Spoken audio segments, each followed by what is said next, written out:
ಮೊಹಮ್ಮದ್ ಸಲ್ಲಲ್ಲಾಹು ಅಲೈಹಿ ವಸಲ್ಲಂ ರವರ ಹುಟ್ಟಿನ ಕ್ಷಣಗಳನ್ನು ಪ್ರತಿಯೊಬ್ಬರೂ ತಿಳಿಯಬೇಕಾಗಿದೆ. ನಬಿಯವರಿಗೆ ಗುಸುಲ್ ನೀಡಲು ಮುಂದಾದಾಗ ಮೊದಲೇ ಗುಸುಲಾಗಿತ್ತು. ಸುರ್ಮ ಹಚ್ಚಲು ಮುಂದಾದರು, ಸುರ್ಮ ಮೊದಲೇ ಹಚ್ಚಾಗಿತ್ತು. ಸುಗಂಧ ಹಚ್ಚಲು ಮುಂದಾದರು, ಆದರೆ ಮೊದಲೇ ಸುಗಂಧದಿಂದ ಸುವಾಸನೆ ಬರುತ್ತಿತ್ತು. ಯಾವಾಗ ಅವರು ಹುಟ್ಟಿದರೋ ಅವರಿಗೆ ಮೊಹಮ್ಮದ್ ಎಂಬ ಹೆಸರಿಡಲಾಯಿತು. ಈ ಹಿಂದೆ ಯಾವ ಮಗುವಿಗೂ ಆ ಹೆಸರನ್ನು ಇಟ್ಟಿರಲಿಲ್ಲ. ಮಗುವನ್ನು ಹೊರತಂದಾಗ ಇಡೀ ಕೊಠಡಿ ಸುವಾಸನೆಯಿಂದ ಬೀರಲಾರಂಭಿಸಿತು. ಹುಟ್ಟಿನ ನಂತರ ರಸೂಲುಲ್ಲಾ ಅಲ್ಲಾಹರಿಗೆ ಸಜ್ದಾ ಮಾಡಿದರು. ಇದನ್ನು ನೋಡಿ ಎಲ್ಲರೂ ಆಶ್ಚರ್ಯರಾದರು ಮತ್ತು ಸಜ್ದಾದಿಂದ ಎದ್ದರು. ತಮ್ಮ ಕೈಗಳನ್ನು ಮೇಲಕ್ಕೆ ತೋರಿಸಿದರು. ಅದಾದ ನಂತರ ಇಡೀ ಕೊಠಡಿ ಹೊಳಪಿನಿಂದ ಕೂಡಿತ್ತು.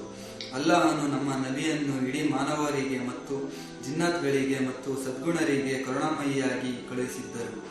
ಯಾವಾಗ ಅವರು ಕಲ್ಲುಗಳ ಹತ್ತಿರ ಮತ್ತು ಬಂಡೆಯ ಹತ್ತಿರ ಅದರ ಪಕ್ಕದಿಂದ ಹೋಗುತ್ತಿದ್ದರೋ ಶಬ್ದ ಬರುತ್ತಿತ್ತು, ಅಸ್ಸಲಾಂ ಅಲೈಕುಂ ಯಾ ರಸೂಲಲ್ಲಾ.